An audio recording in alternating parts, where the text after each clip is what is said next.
चरण चलो मारक गोविंद।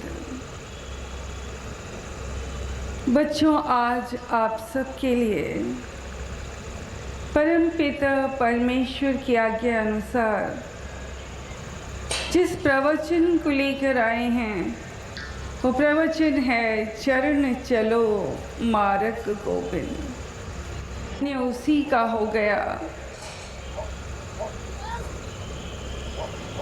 जो सचमुच परमात्मा की चाहत रखता है, उसे पाना चाहता है। जो इस मार्ग पर चल रहा है उसी का जीवन धन्य है, उसी का जीवन जीवन है। बाकी जीवन मिथ्या है, कूड़ है, व्यर्थ है।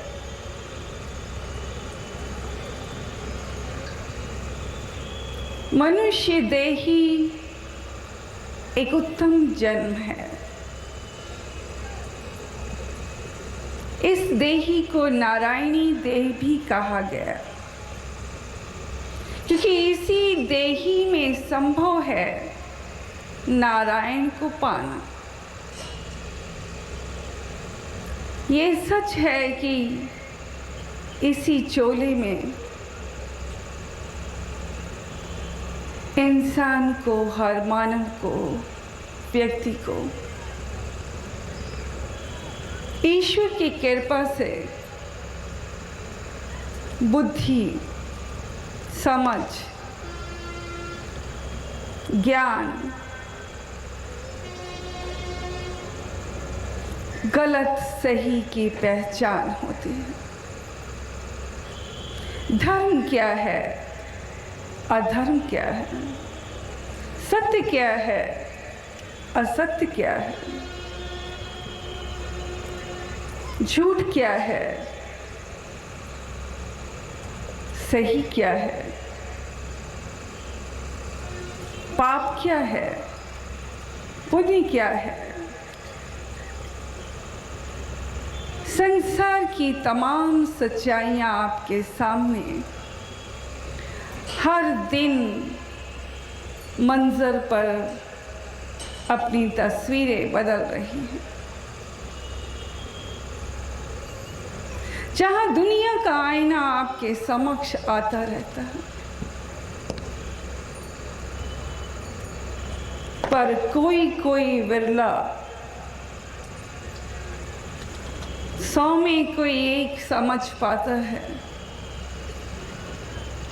कि आध्यात्मिक जीवन ही जीवन है, जो जीने की दिशा बताता है, जीने की समझ देता है कि हमें कैसे जीना है। सच ये है, बिना धर्म को जाने जीवन जीना बहुत कठिन है।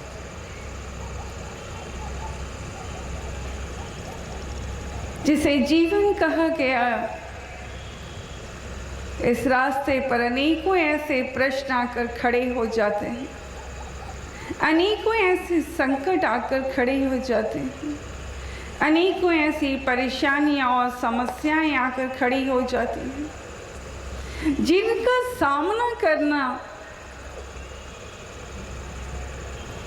प्राणी मात्र के लिए कठिन हो जाता। तब प्राणी ढूंढता है एक ऐसे सहारे को जहां उसे दिशा मिले, उसकी समस्याओं का हल मिले, उसकी परेशानियां दूर हों। वो कैसे जीवन जिए, उसके मन में अनेकों सवाल उठ रहे हैं। उन सवालों के जवाब वो किन से पूछे, किससे पूछे, कहाँ जाए। और ये संभव है कोई सतगुर आन मिलावे। कहते हैं बड़े भाग हों तो सतगुर के दर्शन संभव होते। सतगुर मिल पाना आसान नहीं।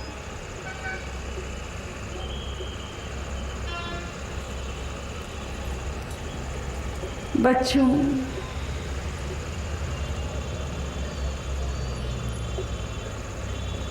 ऐसा तो आप सब ने जाना और सुना होगा कि धर्म की राह पर भी उसकी इनायत ना हो, उसकी कृपा ना हो तो कोई चल नहीं सकता।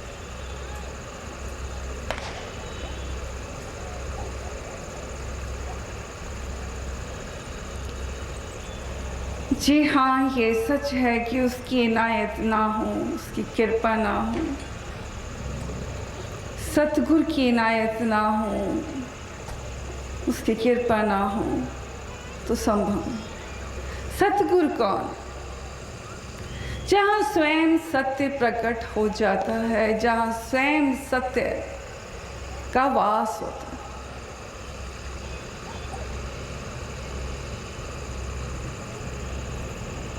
अब उसकी कृपा किस पर होती है? सच ये है कि वो हर प्राणी मात्र के अंदर मौजूद है। घट घट के अंतर की जानत, भले बुरे की पीर पहचानत। उसे कुछ छिपा नहीं, वो हर एक प्राणी को आसानी से पढ़ रहा है। उसके मन में उठने वाले पल पल के विचार से वो वाकिफ है।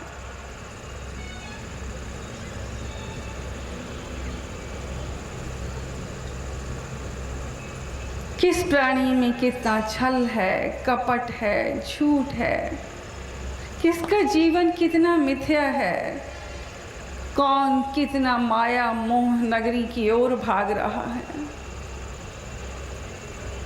कौन कितना सच्चा है, कौन कितना सरल है, कौन है जिसके दिल में राम को पाने की चाहत है, कौन है जिसके अंदर श्रद्धा, आस्था, प्रेम का जज्बा और भावना बढ़ती जा रही है, तड़प पैदा होती जा रही है। कौन है जो उसे तलाश कर रहा है, उसे जर्रे जर्रे में ढूंढ रहा है। मालिक को सब खबर होती,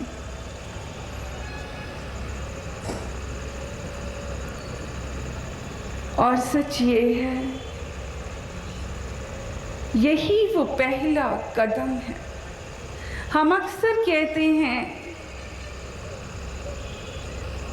कि आपको एक कदम बढ़ाना है, 9 कदम बढ़ के वो थाम लेता है। एक कदम यानी कि उसकी तलाश, उसे पाने की चाहत और तड़प, उस पर इनायत हो जाती है। सतगुरु रूपी गाइड ही इस भाव सागर से, इस भूल भुलैया से आपको पार उतार सकता है, ले जा सकता है। वरना इस भूल भुलैया से पार उतरना असंभव है, क्योंकि ये कांटों की सेज है, फिसलन है। यहाँ बड़े बड़े ऐसे महात्मा हुए जो इस राह पर चले, बड़े भाव बनते, बड़े विचार बनते, बहुत भक्ति दर्शाते, लेकिन अहम भी उतनी जल्दी आ जाता। जहाँ अहम आया,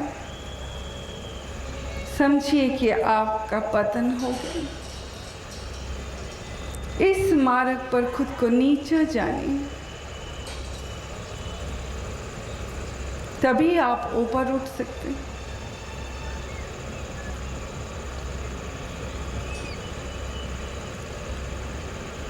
बच्चों, गुरु करता क्या है?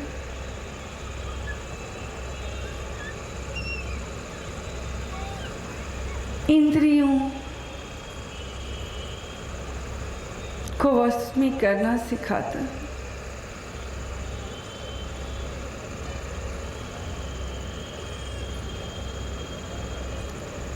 आँख एक ऐसी इंद्री है जिससे आप बाहरी जगत को देखने वाले बनते हैं।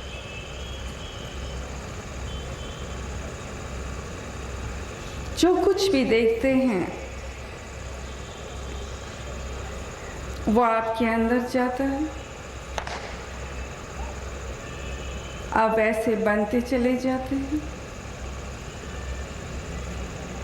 वैसे विचार आपके अंदर आते हैं। इस आँखों से, इन बाहरी नेचुरल आइज से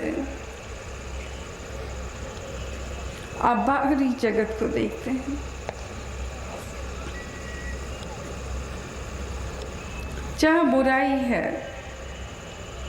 दोष है, छल है, कपट है, पाप है, धोखा है,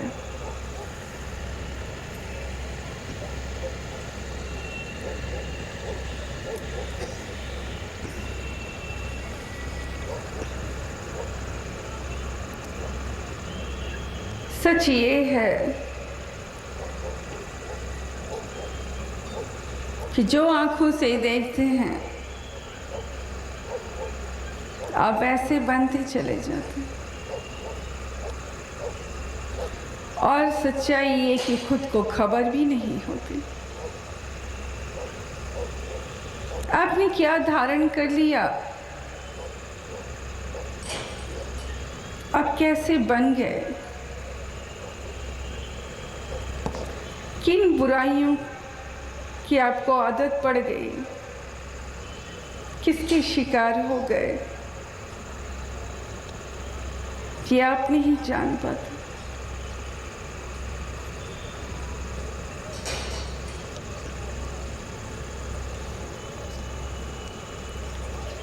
जीवन मिथ्या कर डालते हैं, बुरा सोचते हैं, बुरा देखते हैं, अंतर मन अशांत होने लग जाता है, दुखी और परेशान होने लग जाते हैं। जबकि ये आंखों से अच्छा देखना था। गुरु के दर्शन करने थे। इन आंखों में गुरु का चेहरा कैद कर रहा है, जिसमें गुरु की तस्वीर हो, दुनियावी कोई तस्वीर नहीं,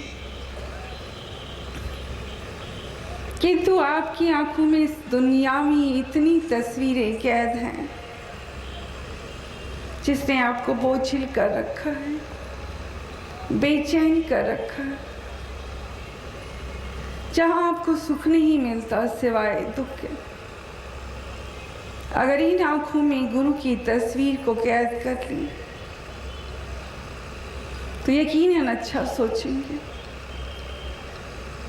यकीनन शांति मिलेगी, यकीनन सुख मिलेगा। इन आंखों से अच्छा देखने की चाहत होगी। गुरु जो अंतर दिखाता, गुरु कहता है बाहरी आंखों में मेरी तस्वीर कैद कर लो और आंखें बंद कर लो। अब अंतर में देखो, आंखें बंद करके अंतर में देखो कि सुबह से उठकर रात्रि होने तक तुम किस किस से मिले,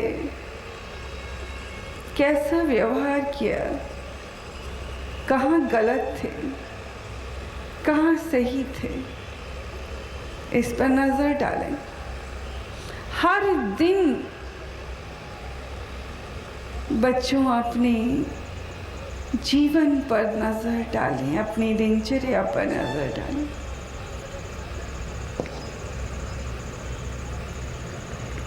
खुद को पढ़ें। अगर मन में बार बार गलत विचार आता है तो खुद को दोषी मानिए, गुरु से माफी मांगिए। यही है अंतर, पढ़ना।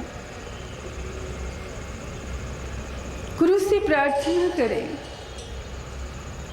कि आपकी कमियां दूर हो जाएं।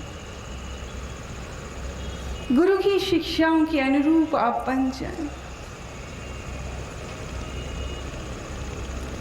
अपना आप पहचानना, इसी को कहते हैं अंतर में देखना। खुद को जाने। आज किसी से पूछा जाए कि आप में क्या कमियां हैं, तो शायद कोई भी नहीं कहेगा, शायद बता ही नहीं सकेगा कि उसमें क्या कमियां। अच्छाई के बारे में कहा जाए तो अपनी तारीफ में लोग लंबे लंबे इंट्रोडक्शन दे देते हैं, तारीफों के बोल बोलते हैं।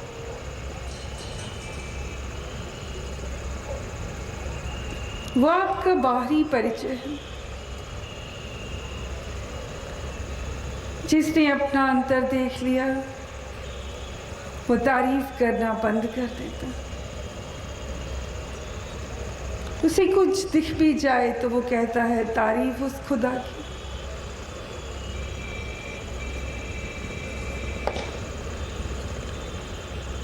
यानी कि गुरु हमें इंद्रियों को वश में करना सिखाता है कि इन आँखों से हमें किसे देखना है, किसे कैद करना है और कैसे अपना सुधार करना है। अब आता है कान।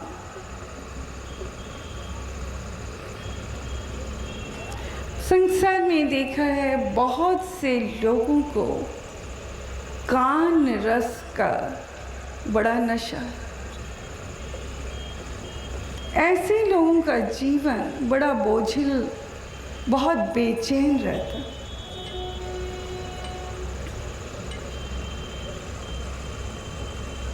ये बहुत बड़ी एक कमजोरी है, बीमारी है।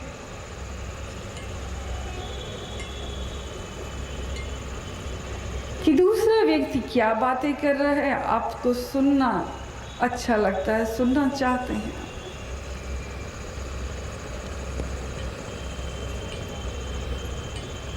और अगर सुनकर ये पता चलता है कि फलां व्यक्ति कहीं आपकी निंदा कर रहा है, आपके बारे में कुछ कह रहा है, आप परेशान हो जाते हैं।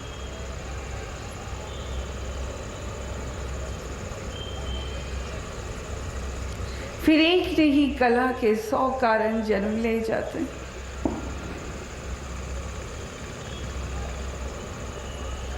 आपका चैन खत्म हो जाता है। कान रस एक ऐसा रस है कि आपका ध्यान हर वक्त बाहर होता है। सुनने का चस्का।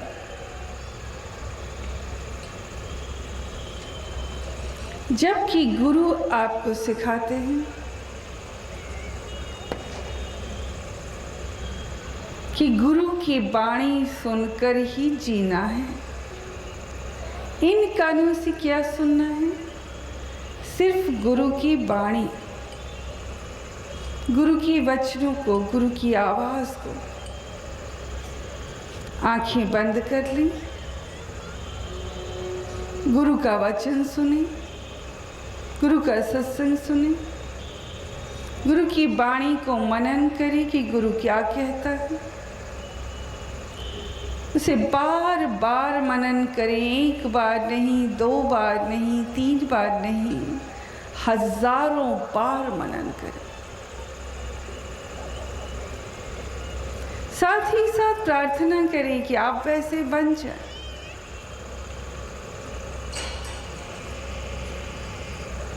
ये है अंतर में लीन होना।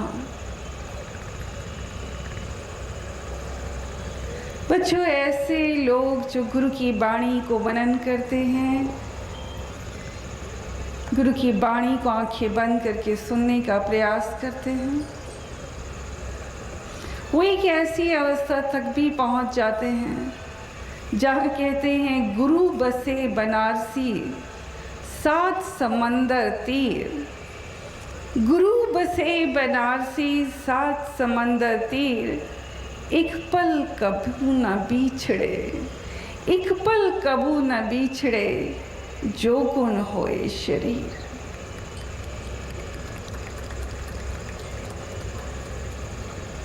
यानी हर पल गुरु उनके साथ रहता है।